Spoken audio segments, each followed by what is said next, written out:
The Fed just raised interest rates. We have a second quarter in a row of a shrinking GDP indicating a recession. But we have XLM and XRP that are getting some relief. They're in the green these last 24 hours.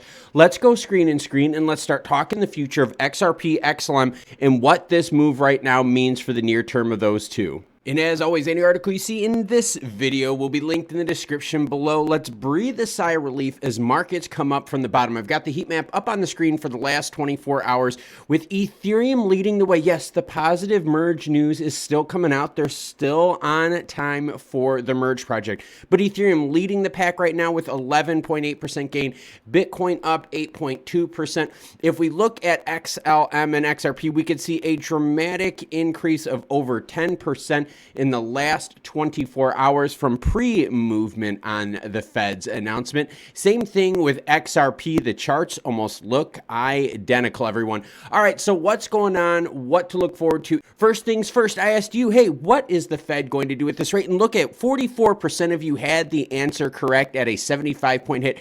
359 votes. Also, second thing, I asked all of you out there, besides XLM and XRP, what would you like more coverage on? And yes, I am reading all the comments, compiling some data. We have 173 comment suggestions for what I should cover besides XRP and XLM. So let's get into right now what's happening and what we got to look forward to in the near future. U.S. enters recession territory with a second quarter GDP falling by 0.9%. 2 quarters in a row with a shrinking GDP value signals the recession. Now, the Fed is out there and the Fed is like, hey, you know what, though? It's really not that bad because employment still looks really juicy. They had a stat regarding unemployment, and I will read it for you right now.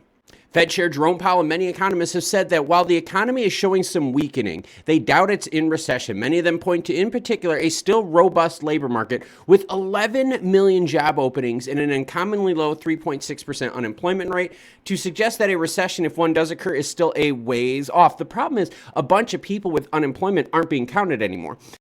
Once you are on unemployment, I think it's like 18 months or 12 months, and you stop looking for a job, you are no longer unemployed. You're not even counted in that stat. So how many people now either went back to school, moved in home with their family, moved in with their friends, and haven't found work yet? That would raise that unemployment number even higher. So we still got unemployment stuff that is holding up the economy. We've still got more rate hikes by the Fed. Jerome Powell said yesterday in his meeting, yes, they're going to do whatever they have to curb inflation. And if you want to see that whole meeting live, if you go on the live stream tab, you're going to see Federal Reserve rate hike live video. Awesome video, hour and a half. Put it on play while you're in the car, chilling out on the train, hanging out. Really good listen. We went into some very in-depth topics on that live stream. So whoever watched it live, wow, did you guys get a treat. So yes, we got big Fed news, but now let's talk specifically about XLM and XRP. So we're going to start with XLM first.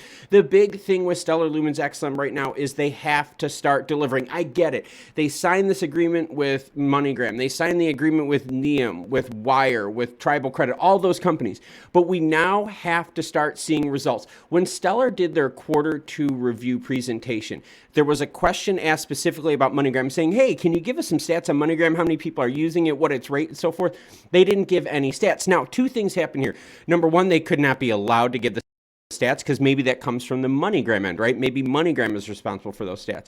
Maybe they don't have the stats. That would be horrible considering this is blockchain technology and we should have information live. Or the third is that the stats were really bad and they didn't want to share them. Either way, right now, the success of Stellar is going to be how many people start using these programs that they've put the partnerships in. The honeymoon is over, everyone. Gone are the days where we're going to be excited about partnerships. We now need to see where the rubber meets the road. So what do we have for you? Well, at August 3rd, which is a Wednesday at 9 a.m. Pacific time, so noon for us East Coasters, SDF and MoneyGram will discuss new cash to crypto service, MoneyGram Access, and how wallets can begin integration to reach global users. Yes, so now they're going to start giving us some more information regarding MoneyGram.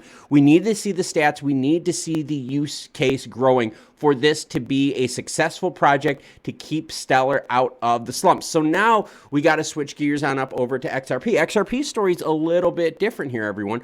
They've had the same chart, right? It's looked almost identical to Stellar, but what's in their way roadblock-wise right now is the SEC case, right? The XRP SEC lawsuit, which just keeps dragging its feet at every crossroads, with the SEC filing motion after motion after motion to delay the proceedings. In fact, listen to this. Gary Gensler was out there saying, hey, you know what? If you want to work with us, we will listen to you. Is that necessarily true? Because John Deaton says that was a total lie, Mr. Gensler. The SEC chair refused to meet crypto leaders, XRP lawyer reveals.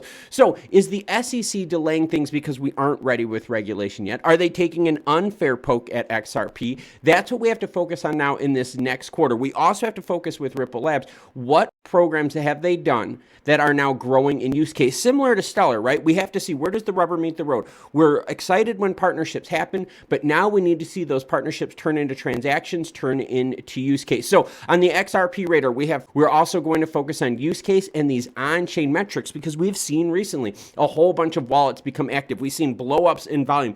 We've seen massive whale movements on the XRP chain. So something is obviously happening here, and we're going to keep our eyes open to what that is. Yes, some happy relief seeing that we are off the bottom for now, but we still have a lot of pain left to go. I'm going to put a visual up on the screen right now, and that has to do with interest rates and borrowing money. Now, these crypto companies out there that need to borrow money in order to keep functioning, because a lot of these crypto companies don't make any profit. In fact, most of them don't even make any revenue. So they're relying upon loans and funding. Now, and I have it up on the screen right now. So since the Fed has raised rates 150 basis points over the last 2 meetings, that means someone borrowing a $200,000 loan will pay $65,000 more in interest over that 30-year time period. Now, take a business loan where you shrink down the term. Now, think of how much more money these businesses are paying for business loans now that the rates have gone up 150 basis points, and they're going to continue to go up with the Fed signaling, hey, we are going to do whatever it takes. So pay attention to XRP, XLM, hang out with me, hit that subscribe and like button. Check out the live stream, everyone, and make sure you comment and let me know what other cryptos should I cover out there.